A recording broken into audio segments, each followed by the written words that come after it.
Hello friends, welcome back to my channel Gyan Sankalp. Friends, मैं अभी इतिहास का रिवीजन सीरीज स्टार्ट की हूँ। इस इतिहास की रिवीजन सीरीज का मैंने एक वीडियो डाला है। आप वो वीडियो देख लीजिएगा। ये मेरा वीडियो 2 है, जो मैं यूथ कंपटीशन के एग्ज़ाम पॉइंटर से आपका रिवीजन करा रही हूँ। और मैं कंप्लीट रिवीजन कराऊंगी। इसमें exam oriented most important facts हैं। सो फ्रेंड्स, अगर आपको मेरा चैनल अच्छा लगता है तो प्लीज़ मेरे चैनल को सब्सक्राइब करें, मेरे वीडियो को लाइक करें और ज़्यादा से ज़्यादा अपने फ्रेंड में शेयर करें। तो इसी तरह की एग्ज़ाम ओरिएंटेड वीडियो मैं आपके लिए लेके आऊँगी। तो फ्रेंड्स, आज का क्लास स्टार्ट करती हूँ।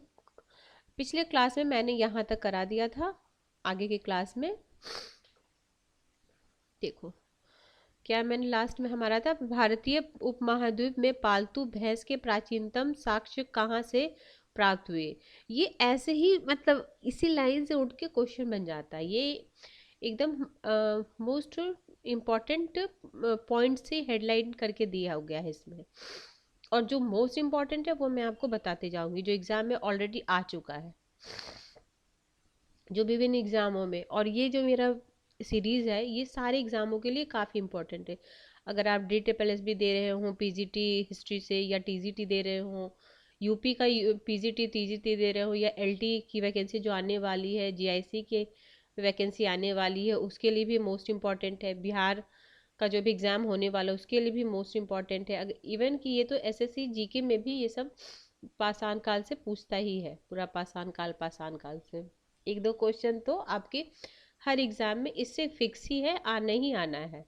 तो मैं इससे पहले एक वीडियो डाल चुकी है, ये मेरा सेकंड वीडियो है। और थर्ड वीडियो मैं इसका जो डालूंगी इसके रिलेटेड MCQ डालूंगी।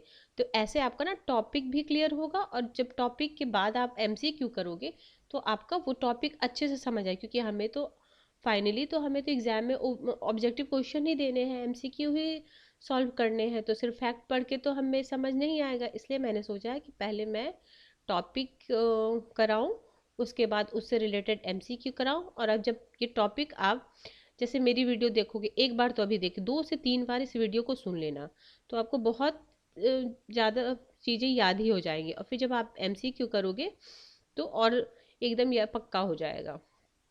ठीक है। और जो कुछ कुछ मेन पॉइंट है, जैसे जो चीज़ आपको आता है उसको नोट नहीं करना, जो चीज़ आप बार बार भूलते हो जैसे 2 3 बार आप सुन लेना, और फिर भी आप एक दो चीज़ें होती है हमसे कि वो याद नहीं होती, तो उसको आप नोट डाउन करके बार बार उसका रिवीजन करना, तो याद हो जाएगा। और मैं फ्रेंड्स सिर्फ क्वेश्चन ही सॉल्व नहीं कराती हूँ। आप मेरे मेरे चैनल पे पॉलिटिकल साइंस की बहुत सारी क्लासेस ऑलरेडी मैंने डाल चुकी है। तो मैं आपको क्वेश्चन सिर्फ सॉल्व नहीं कराती हूँ, कैसे सॉल्व करना है उसकी भी टेक्निक बताती हूँ कि एग्ज़ाम हॉल में हम क्या क्या मिस्टेक करते हैं और किससे हमें बचना चाहिए। तो इस मेरे चैनल पे आपको राजनीतिक विज्ञान सिविक्स बोलिए, उसके भी बहुत सारे क्लासेस मिल जाएंगी, और कंटिन्यू वो क्लासेस में मैं डाल रही हूँ। ठीक है फ्रेंड, तो आज का क्लास हम स्टार्ट करते हैं। देखो, किस नवपाषाणिक स्थल से मानव कंकाल के साथ कुत्ते, ये तो मोस्ट इम्पॉर्टेंट आई थिंक। अगर आप एग्ज़ाम कहीं का दिए हो तो ये क्वेश्चन तो आपको आपने हमेशा पढ़ा होगा। ये तो मोस्ट इम्पॉर्टेंट है। बुर्ज होम कहाँ पे है? जम्मू एंड कश्मीर में है। किस नवपाषाणिक स्थल में गर्तावास गड्ढा घर, गर्तावास क्या होता है? गड्ढा का घर, गड्ढा खोद के जो घर बनाते हैं, के साक्ष्य प्राप्त हुए। बुर्ज होम एवं गुफ कराल। बुर्ज होम तो आपको पता है, एवं गुफ कराल नवपाषाणिक स्थल जहाँ से पशु हड्डी के उपकरण एवं हिरण के सींग के उपकरण मिले हैं। चिरांद। ये देखो बिहार के लोगों के लिए इंपॉर्टेंट क्वेश्चन, ऐसे थे सारे जगह ये क्वेश्चन पूछता है चिरांद में मिले। बट जो आप बिहार का जो एग्जाम दे रहे हैं उनकी देखो, जिस स्टेट से जो रिलेटेड रहता है ना वो उस स्टेट के लिए इंपॉर्टेंट हो जाता है। देखो, हर जगह ना टॉपिक यही रहता है, लेकिन ना हर स्टेट का थोड़ा सा अलग पैटर्न हो जाता है। तो अगर आप जिस एग्ज़ाम की भी तैयारी करो उससे पहले तो आप उसके सिलेबस से गो थ्रू हो जाओ।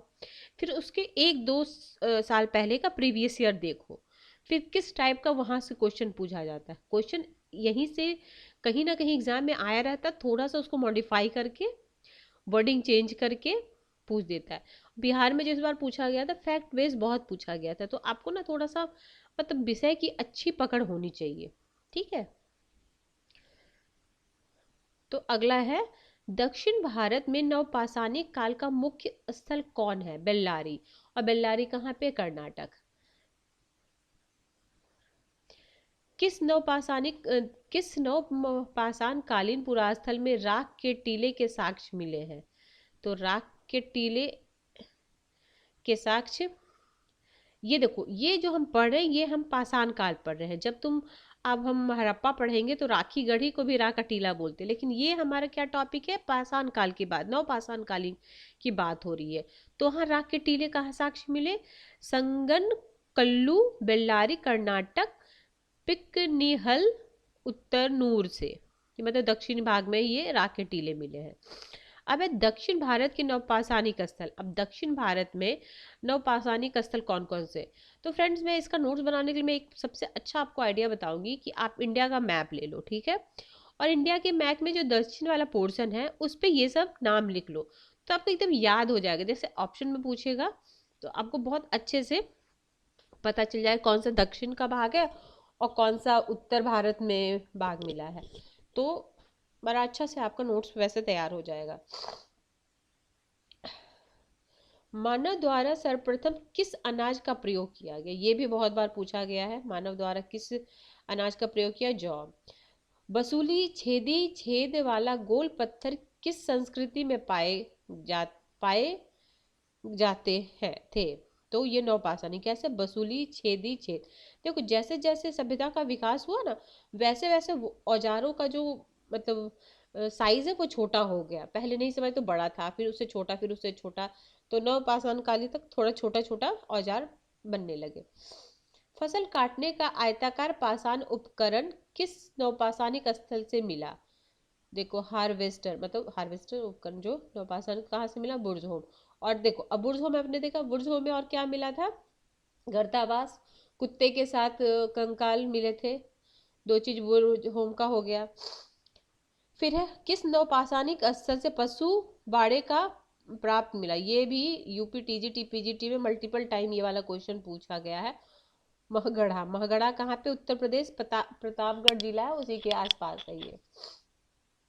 अगला है चित्र शैल्याश्रय। अब विविध मतलब चित्र शैल्याश्रय की सबसे बड़ी मेखला कौन सी है? चौड़ा और भीमबेटका। भारत में पूर्व प्रस्तुत युग अधिकांश औजार किस से बने हैं? स्फटिक से बने हैं। किस प्रागैतिहासिक स्थल से भारत की प्राचीनतम झोपड़ी के साक्ष्य प्राप्त हुए? पैसरा बिहार में। पैसरा बिहार में। एक बार मैं बिहार वाला है, फिर से मैं एक बार रिपीट करती हूँ। क्या पूछ रहा है?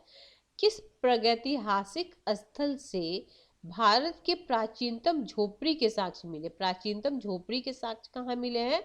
आपके बिहार में, पैसरा में। उच्च पूर्व पाषाणिक, ये इसमें विविध है, इसमें सब कुछ मिक्स है। जैसे जैसे क्वेश्चन कहीं कहीं से आया ना, सीधे यहाँ उठा के पॉइंटर में डाल दिया है।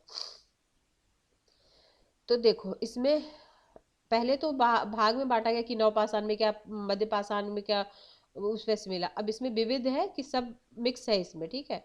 तो अब है उच्च पूर्व पाषाण स्थल जहाँ पे शुतुरमुर्ग के अंडे पर चित्रांकन का साक्ष्य मिला पाटने से। उत्कीर्ण शैल चित्रों उत्कीर्ण शैल चित्रों को क्या कहा जाता है? पेट्रोगिलिफ। पेट्रोगिलिफ। क्या उत्कीर्ण शैल चित्रों को क्या है? उत्कीर्ण तो शैल चित्र, मतलब पत्थर पे जो चित्र बना रहता था उसको क्या बोलते थे?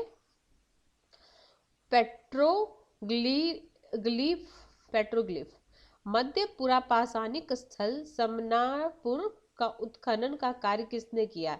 वी.एन. मिश्रा ने। बी.एन. मिश्रा ने। मध्यकालीन पुरा पाषाणिक स्थल समनापुर का उत्खनन किसने किया? देखो, उच्च पुरा पाषाण काल को किस एक अन्य नाम से जाना जाता है? उच्च पुरा पाषाण पूछ रहा, उच्च पुरा पाषाण, ठीक है? पुरा पाषाण काल को भी 3 भाग में बांटा गया ना, तो उसमें उच्च पुरा पाषाण को क्या बोलते हैं? मैग्डेलियन संस्कृति एवं ब्लेंड संस्कृति। तोबा ज्वालामुखी राग सर्वप्रथम कहाँ से प्राप्त हुआ? सोन घाटी क्षेत्र में। सोन घाटी बिहार में ही होगा। मध्य सोन नदी की प्राचीनतम भूतात्विक जमाव का क्रम सिहबाल, पटपरा, बाघोर, खैतौनी। प्रागैतिहास के मध्य प्रागैतिहासिक के अध्ययन का विषय क्या है? निरक्षर समाजों का इतिहास, मतलब जो पढ़े लिखे निरक्षर समाजों से, ये तो कोई इतना इम्पोर्टेंट नहीं है। देखो, हस्त कुठार उपकरण किस विधि के उपकरण है? बाइफेशियल, बाइफेशियल ये भी पूछा। हस्त कुठार ये भी इम्पोर्टेंट। जैसे देखो मैं पढ़ते जाऊंगी, जो थोड़ा सा इम्पोर्टेंट होगा जो ज्यादा इम्पोर्टेंट होगा मैं आपको हाईलाइट करते जाऊंगी। पूर्व पाषाणी कालीन लोग का मुख्य धंधा क्या था? शिकार करना। हाँ, वहाँ और क्या था? यही सब छेदी भेदी जो भी बनता था अस्त्रों से, वो करते थे। नवपाषाण काल से कृषि स्टार्ट हो गई। तो ये पूछ रहा क्या पूछ रहा? पूर्व पाषाण कालीन लोगों का मुख्य धंधा क्या था? मुख्य धंधा, मुख्य जो भी। किस क्षेत्र में पुरापाषाणी काल, मध्य काल और नवपाषाण काल के अवशेष एक क्रम में पाए गए? ये भी इम्पोर्टेंट है। किस काल में? देखो, पुरापाषाण, मध्य पाषाण और नवपाषाण के अवशेष मिले? बेलन घाटी, विंध्य क्षेत्र और नर्मदा घाटी। बीबीएन में, बीबीएन में लिख लो, शॉर्ट फॉर्म में ऐसे याद कर लो। अच्छा, वी बोलो, वी एन। देखो, वी से बेलन, वी से विंध्य और एन से नर्मदा। वीवीएन में। चलो, ग्राउंड स्टोन टूल्स किसका घोतक है? ये कृषि अर्थव्यवस्था का है। ग्राउंड स्टोन टूल्स, ठीक है। पाषाण उपकरण निर्माण केंद्र इसामपुर किस राज्य में है? कर्नाटक में। 2001 में भारत के किस स्थान से एक पूरा अस्वीकृत मानव शिशु कपाल प्राप्त हुए? ओदे, केरल में। ओदे, केरल में। देखो, अभी भी उत्खनन हो रहा है, अभी भी कहीं कहीं से कुछ कुछ मिलते जा रहा है, अभी भी हड़प्पाई स्थल कहीं कहीं जगह से मिल रहा है। भारत में प्रागैतिहासिक पुरातात्विक जनक, हाँ ये तो पूछा ही गया है, मतलब बहुत बार एग्जाम में। कनिंघम को माना जाता है, क्या बोलते हैं, भारत प्रागैतिहासिक पुरातत्व के जनक किसको बोलते हैं? ए कनिंघम को। अब क्या है, देखो, पाषाण कालीन संस्कृति का कालक्रम। अब इसको हम थोड़ा सा शॉर्ट फॉर्म में देखो, ये क्या पाषाण कालिक है, ये प्रागैतिहासिक संस्कृति का क्रम। पाषाण काल और प्रागैतिहासिक। देखो, ए बी ए बी ए बी बेली, एसूली, मोस्तारी, मगदालिन। देखो, अब ये एकदम याद तो नहीं होगा, लेकिन थोड़ा सा हम इसको करने। ए बी ए मोम, ए बी ए मोम। तो ए बी बेली, एसूली, मुफ्ती। अब इसमें क्या? अनपढ़, भामी, काफी छोटा, सुडौल, हस्त कुठार, मध्य पाषाणी कालीन, पश्चिमी यूरोप। तो इसको ऐसे याद कर लो। ए ए बी बोली, ए से एसूली, मोम मोम, मोस्तारी और मगदानी, ठीक है। प्रागैतिहासिक संस्कृति का कालक्रम कैसा है? ये वाला तो मतलब ये याद रखो, किसको? देखो ना, ऐसे ये नाम और ये नाम आप कंफ्यूजन में। देखो, पहले पैलियोलिथिक पूर्व पाषाण को बोलते हैं, मेसोलिथिक मध्य पाषाण को बोलते हैं, लियोलिथिक नवपाषाण को बोलते हैं, कैल्कोलिथिक ताम्रपाषाण। क्योंकि कभी पूछा तेल मतलब न्योलिथिक में ये पाया गया, तो आप समझेंगे न्योलिथिक किसको बोलते हैं, नवपाषाण करते हो। अब इसको मैं आपको शॉर्ट फॉर्म में याद करना सिखाती हूँ। पैमे देखो, अब ऐसे कालक्रम है ना, पूर्व पाषाण, मध्य पाषाण, नवपाषाण और ताम्र, ठीक है। तो हम करते हैं। पैमे पैमेनिके पैमेनिके पैमेनिके पैमेनिके पैमेनिके। पैलियोलिथिक, ये तो लिथिक लिथिक सब में है। Palaeolithic, Mesolithic, Neolithic. और अब हिंदी में तो आपको ध्यान है, पूर्व, मध्य, नव और ताम्र। तो ऐसे पेमेनियो के, पेमेनिको, पेमेनिके। ठीक है, आपको अब भूलोगे नहीं आप। अगला चलते हैं। अगला है ताम्रपाषाण, ठीक है। देखो, ताम्रपाषाण काल को ताम्रपाषाणिक संस्कृति क्यों कहा जाता है? पत्थर एवं तांबे के प्रयोग की अवस्था को, ऑब्वियसली जब तांबा यूज होने लगा तो उसको बोलते हैं। देखो, तो ये भी है, सबसे पहला जो धातु मतलब का यूज हुआ वो तांबा है। फिर कांसा हुआ, कांसा का कब हुआ? हड़प्पा में। और लोहा कब हुआ? वैदिक काल में। वैदिक काल में फिर उत्तर वैदिक काल में। तो ये भी पूछता है, सबसे पहले प्रयोग किए जाने वाली धातु क्या हो गई? तांबा हो गई। और कांस्ययुगीन, हड़प्पा को कांस्ययुगीन बोलते हैं। कांसा कैसे बनता है? तांबा और टीन मिला के बनता है। और लोहा उत्तर वैदिक काल में, वैदिक काल में भी, वैदिक काल में नहीं, उत्तर वैदिक, ऋग वैदिक में नहीं, उत्तर वैदिक में मिला था। अगला है, ताम्र पाषाणिक संस्कृति की अर्थव्यवस्था किस पर आधारित थी? देखो, नवपाषाण से कृषि होने लगा था, तो ताम्र उसके बाद का काल है ना, तो कृषि एवं ग्राम्य जीवन होने लगा था। ताम्र पाषाणिक सॉरी, किसी एक अन्य नाम से भी जाना जाता, अभी हमने पढ़ा था ना, कैल्कोलिथिक। अब आप भूलोगे नहीं जो मैं ट्रिक बता दी हूँ। भारत में आभ्रसान युगीन बस्ती कहाँ से पाई गई? तो दक्षिण पूर्वी राजस्थान, पश्चिमी मध्य प्रदेश, पश्चिम महाराष्ट्र, दक्षिण पूर्वी भारत। अब ये है प्रमुख ताम्र पाषाणिक संस्कृति। अब ये भी पूछता है, ये इम्पोर्टेंट है। ये तो मतलब मैं क्या बोलूँ, राजस्थान वाले जो दे रहे होंगे उसमें ये सब संस्कृति के बारे में बहुत पूछता है, तो इसको भी हम शॉर्ट फॉर्म में कर लेते हैं। आहार, कायथा, मालवा, जोरबे।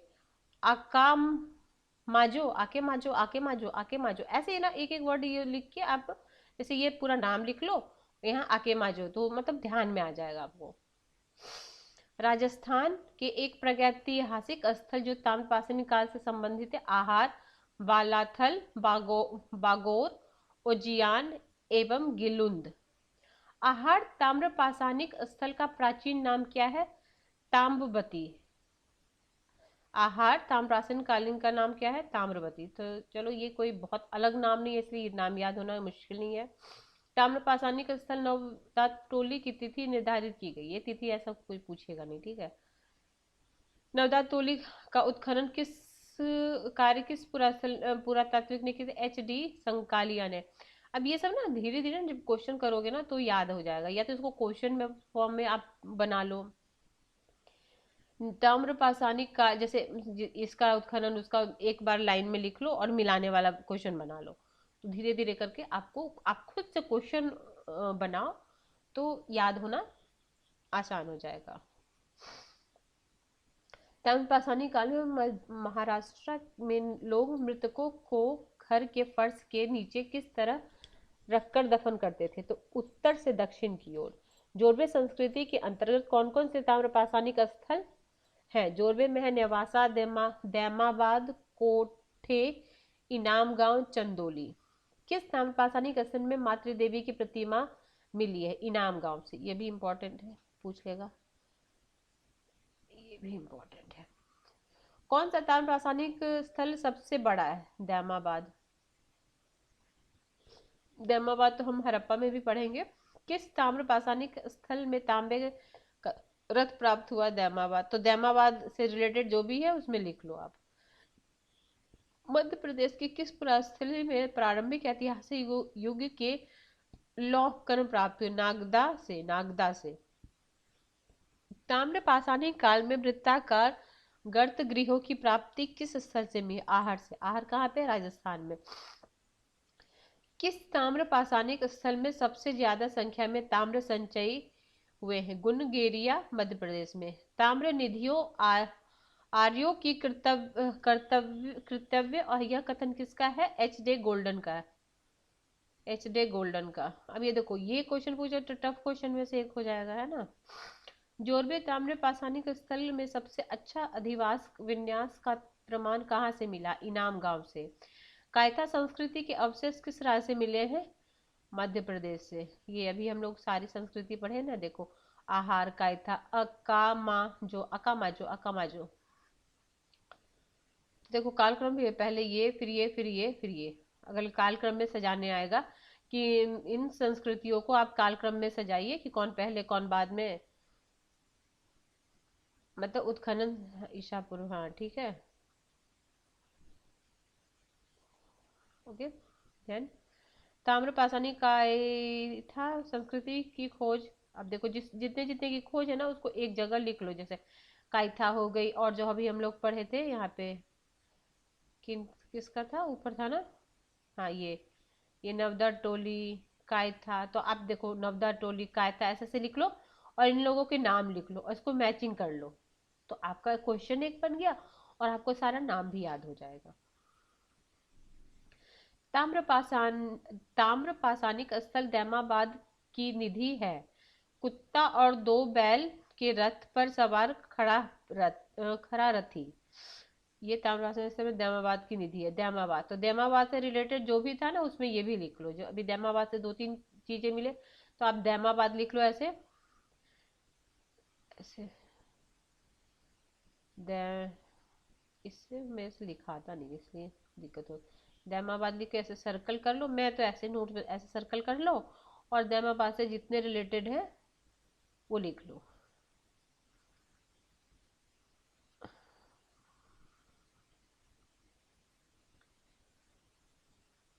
अगला है ये है अब हो गया ताम्र पाषाणिक स्थल इनाम गांव का उत्खनन कार्य किस, ठीक है ये कर लिए। फिर मालवा ताम्र पाषाणिक संस्कृति के प्रमुख स्थल है कौन सा है? महेश्वर, कायथा, एरन, मनोती, नवदा, टोली, नारदी, नागदा, चिचली, डागवाड़ा, ये सब है। किस ताम्र पाषाणिक स्थल में सिंचाई हेतु पत्थर निर्मित बांध के साक्ष्य मिले? अब ये सब थोड़ा क्वेश्चन क्या ताम्र इनाम गांव से मिले हैं। गंगा घाटी की नरहर संस्कृति किससे संबंधित? ताम्र पाषाणिक नरहर संस्कृति किससे है?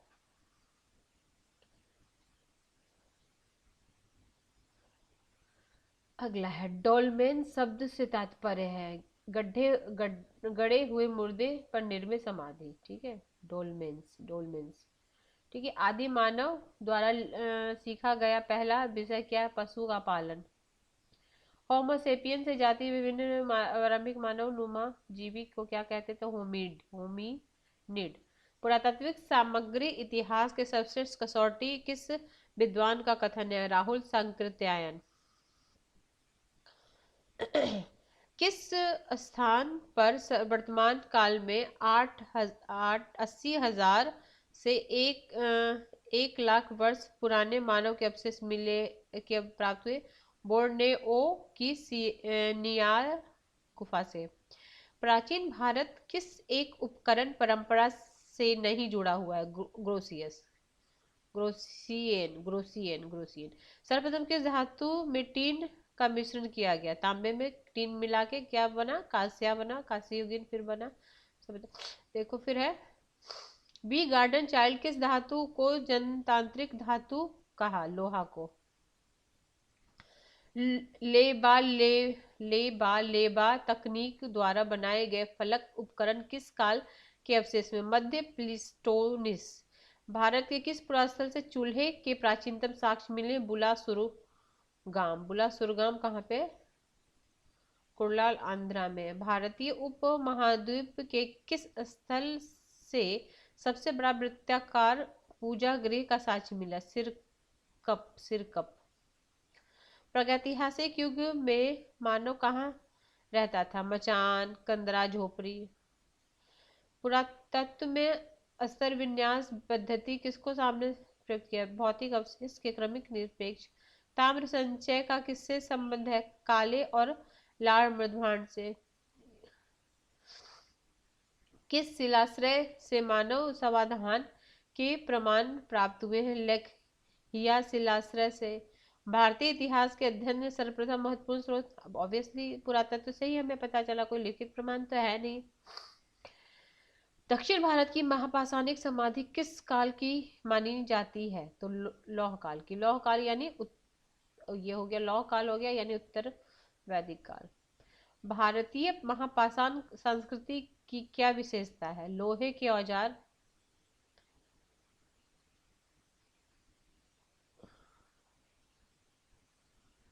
लंबवत पुरातात्विक उत्खनन के द्वारा किस संस्कृति के विषय में क्या ज्ञात होता? संस्कृति के काल मापन का। गंगा घाटी में चावल का उत्खनन कब से प्रारंभ हुआ? लगभग 1000 ईसा पूर्व से। नवपाषाणिक पुरास्थल गुफा कराल कहाँ का है? स्वात घाटी से।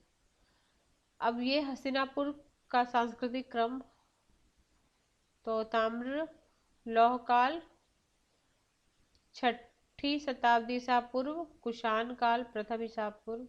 कुषाण तो प्रथम ईसा पूर्व में हुए थे ना। अब ये क्या है तुम्हारा? ये है ना, देखो ऐतिहासिक ताम्र पाषाणिक प्राप्त श्लोक स्थल और काल। तो ताम्रंगपुर, ताम्र में रंगपुर और नामपुर। पुरापाषाण सोहन और अतिपकम मध्य पाषाण चोप पानी मांडो मध्य में, और सराय नहर उच्च पुरपुसान पटने, नव पाषाण बुर्जहोम पूर्व हड़प्पा कुल्ली, हड़प्पा में भी पूर्व हड़प्पा एक है, पढ़ना है हमें। महापाषाण अदिचेलनूर, क्या क्या नाम है। अब काल है ये वाला, ये देखो, ये देख लो, ये इंपॉर्टेंट है ये वाला। निम्न पाषाण मध्य पाषाण उच्च पाषाण नव पाषाण। तो निम्न सोन संस्कृति, मध्य में नेवासा संस्कृति, उच्च पुरा पाषाण बागोर संस्कृति, नव पाषाण में कुल डिहवा संस्कृति। अब है, अब ये प्राप्त साक्ष्य, पुरापाषाण मध्य पाषाण उच्च पुरापाषाण नव पाषाण पुरापाषाण मध्य पाषाण, और ये क्या क्या हमने चिप्पार। अब आपने ये सब का ना स्क्रीनशॉट ले लो, ठीक है। और जब मैं क्वेश्चन करूंगी करवाऊंगी तो जो जो इम्पोर्टेंट होगा, देखो कहाँ, उज्जैन से गैरिक मृदभांड परंपरा, कायथा से ताम्र निधि, मथुरा से आए पट्टनम, कन्हेरी से, अब सांची से प्रस्थ धातु, ब्रह्मगिरी से महापाषाणी उपकरण, कुपखल राख वाले टीले। ठीक है, इसका स्क्रीनशॉट ले लो आप। ठीक है, आगे हम बढ़ते हैं। प्रमुख मृदभांड संस्कृति। सर्वप्रथम किस पुरातत्ववेत्ता ने मृदभांडों के महत्व का आकलन किया? फिल्डर्फ पेट्री ने। मृदभांडों का महत्व, क्या है महत्व इसका, देखो सुन लो बस। इतिहास में संस्कृति के अन्य स्रोतों के समान मृदभांड भी एक उपयोगी स्रोत है।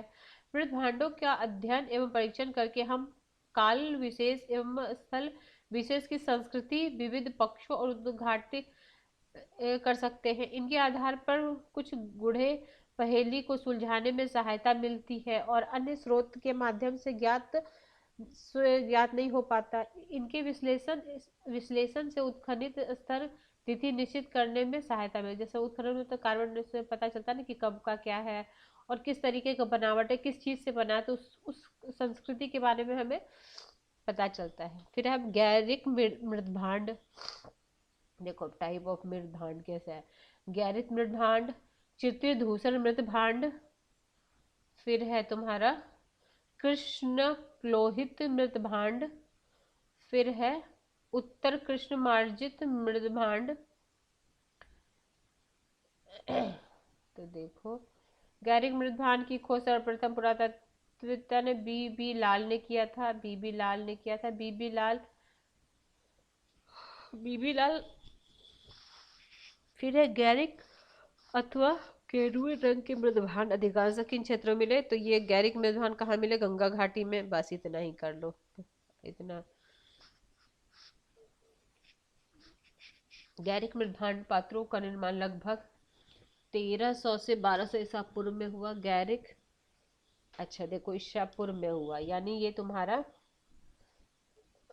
किस काल में हुआ? पूर्व वैदिक काल में। देखो ये पूर्व वैदिक काल में हुआ, ठीक है, ये पूर्व वैदिक काल में। चित्रधूसर मृदभांड, चित्रधूसर मृदभांड की प्राप्ति सर्वप्रथम किस स्थल से मिली? अहिचन से। चित्रधूसर मृदभांड का महत्व। हड़प्पा सभ्यता के पतन से लेकर बुद्ध काल के प्रारंभ तक की अवधि की संस्कृति के भौतिक परिवेश की जानकारी प्राप्त करने की दृष्टिकोण से महत्वपूर्ण है। चित्रधूसर मृदभांडों से ईसा पूर्व 1500 से 600, मतलब देखो, मतलब वैदिक से लेकर उत्तर वैदिक, 1500 से 1000 वैदिक है, 1000 से 600 उत्तर वैदिक संस्कृति का शून्यता को पाटने का कार्य करता है। ठीक है, हड़प्पा सभ्यता के पतन के पश्चात किस मृदभांड संस्कृति का प्रादुर्भाव हुआ? चित्रधूसर मृदभांड। फिर एक चित्रधूसर मृदभांड की प्राप्ति कहाँ कहाँ से हुई? पंजाब, हरियाणा, राजस्थान, गंगा के ऊपरी स्थल से। चित्रधूसर मृदभांड की प्राप्ति रोपड़, दधेरी, सिंघोल, भगवानपुर, दौलतपुर, इंद्रप्रस्थ, नौ, जोधपुर, किल्लूमुंद, उज्जैन, कायथा, आलमगीरपुर। आलमगीरपुर कहाँ है? उत्तर प्रदेश में। हसीनापुर, हसीनापुर हरियाणा हो जाएगा। अचिन, शोक, मथुरा, हुलास, वैशाली, वैशाली कहाँ होंगे? बिहार में। दूसरे मृदभांड प्राप्त हुए हैं, ठीक है। कृष्ण लोहित मृदभांड, तो ऐसे मृदभान के भीतर तथा बाहर की बारी के चारों ओर भाग काला और शेष बाहरी भाग ईंट के रंग लाल मिलते हैं। आकार प्रकार एवं अलंकार चित्र, ठीक है, इतना नहीं पढ़ना है। कृष्णा लोहित मृदभान किस काल से है? ये है उत्तरकालीन हड़प्पा संस्कृति से संबंधित है। सौराष्ट्र क्षेत्र के किन क्षेत्रों में कृष्ण लोहित मृदभान मिले? रंगपुर और लोथल। रंगपुर और लोथल कहाँ पे है? ये रंगपुर भी तुम्हारा गुजरात में और लोथल भी गुजरात में है, और रोपर है आपका पंजाब में। जब मैं आपको हड़प्पा पढ़ाऊंगी तो आपको रंगपुर और ये लोथल आपका उसमें गुजरात में। पंजाब सौराष्ट्र वो है ना गुजरात। पंजाब हरियाणा से चित्रित मृदभान, ठीक है। फिर काले लाल प्रकार के मृदभांड का प्रयोग किस अवधि में हुआ? ताम्र और सांस्कृतिक के समय हुआ है। उत्तरी कृष्ण मार्जित मृदभांड, ये उत्तरी कृष्ण मार्जित अथवा काली पॉलिश के पात्र की अवधि क्या थी? छठी शताब्दी ईसा पूर्व अथवा बुद्ध काल। छठी बुद्ध काल है ना, जो धार्मिक जो हुए हैं बुद्ध महावीर ये सब। उत्तरी कृष्ण मार्जित कालीन, ठीक है। उत्तरी, ठीक है। अब है उत्तरी कृष्ण मार्जित मृदभान सर्वाधिक स्थल किससे मिला? मध्य गंगा। उत्तर कृष्ण मार्जित मृदभान की प्राप्ति स्थल कौशाम्बी, पटना, बेगा, देखो ये सब ये हो गया तुम्हारा बिहार के हो गया। उदग्राम नेपाल, ठीक है। पिल्लो कोट आदि स्थलों से मिला। उत्तरी कृष्ण मार्जित मृदभान भारत के किस क्षेत्र में पाए गए? गुजरात, महाराष्ट्र, पश्चिम बंगाल, उड़ीसा, आंध्र प्रदेश। तो फ्रेंड्स हमारा पाषाण नवपाषाण सब वो काल हो चुका है। अब इसके बाद हम हड़प्पा करेंगे, लेकिन उससे पहले मैं इससे रिलेटेड एमसीक्यू कराऊंगी। तो अगर आपको मेरी वीडियो पसंद आई है, अगर आपको कंटेंट अच्छा लगता है, तो प्लीज़ मेरे चैनल को सब्सक्राइब करें, ताकि मैं आपको इसी तरह की वीडियो देने के लिए प्रोत्साहित हूँ। और मेरे वीडियो को प्लीज़ लाइक करें अगर आपको अच्छा लगता है, तो जिससे मुझे भी मोटिवेशन मिले कि मेरी वीडियो आपके लिए हेल्पफुल है। ठीक है, टिल देन बाय बाय। अगर आपको अच्छा लगा प्लीज़ मेरे चैनल को सब्सक्राइब करें, मेरे वीडियो को लाइक करें और अपने फ्रेंड में शेयर करें।